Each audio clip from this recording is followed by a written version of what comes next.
Imagine waking up to the sound of bombs, knowing your entire city is under siege and there's nowhere to hide. This is the grim reality for Palestinians in Gaza City, where Israeli airstrikes have claimed the lives of over 90 people in a single day, pushing the coastal enclave to the brink of collapse. But here's where it gets even more devastating. At least 76 of those killed were in Gaza City alone, and a staggering 450,000 residents, nearly half the city's population, have been forced to flee their homes since Israel announced its plan to capture and occupy the area in August.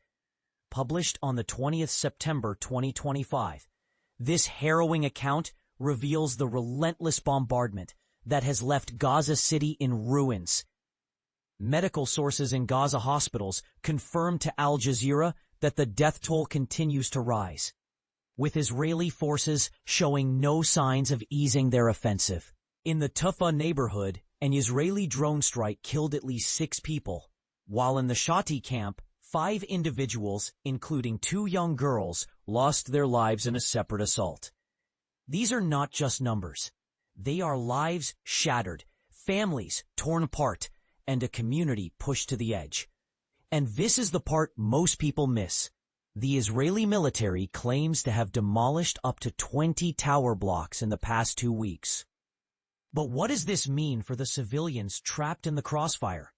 According to the Gaza Civil Defense, the mass exodus from Gaza City is a desperate bid for survival, as residents face forced expulsion orders and relentless attacks.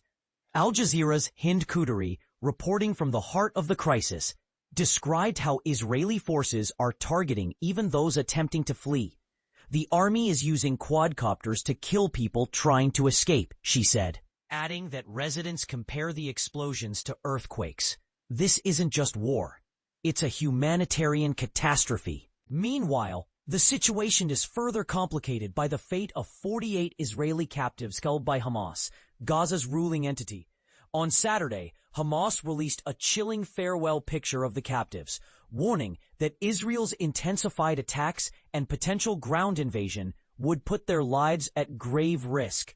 Some captives have already been killed by Israeli airstrikes, raising questions about the strategy behind these operations. Hamas claims the captives are scattered throughout Gaza City's neighborhoods, making them vulnerable to further harm. But here's the controversial question. Is Israel's approach prioritizing the safety of its citizens, or is it exacerbating the crisis for both Palestinians and the captives? While Gaza City crumbles under the weight of destruction, the Israeli army claims it is also conducting operations in the south. However, the so-called safe zone of al-Mawasi, where Palestinians were instructed to flee, is anything but safe. Al Jazeera's Quduri described the area as overcrowded, with families pitching tents in areas lacking water, electricity, and basic infrastructure. Palestinians do not have any other option, she emphasized. Michel Fodiatis from Doctors Without Borders, MSF, called the situation in al-Mawasi heartbreaking, highlighting the dire lack of resources and the relentless influx of displaced people from northern Gaza. They are beyond desperation, he said, painting a picture of a population pushed to its limits. Here's the bigger question we need to ask. How can the international community stand by as an entire population is displaced, bombed, and left with no viable escape? Is this the cost of conflict? Or is there a moral line that has been irretrievably crossed? Share your thoughts in the comments. This is a conversation that demands our attention and action.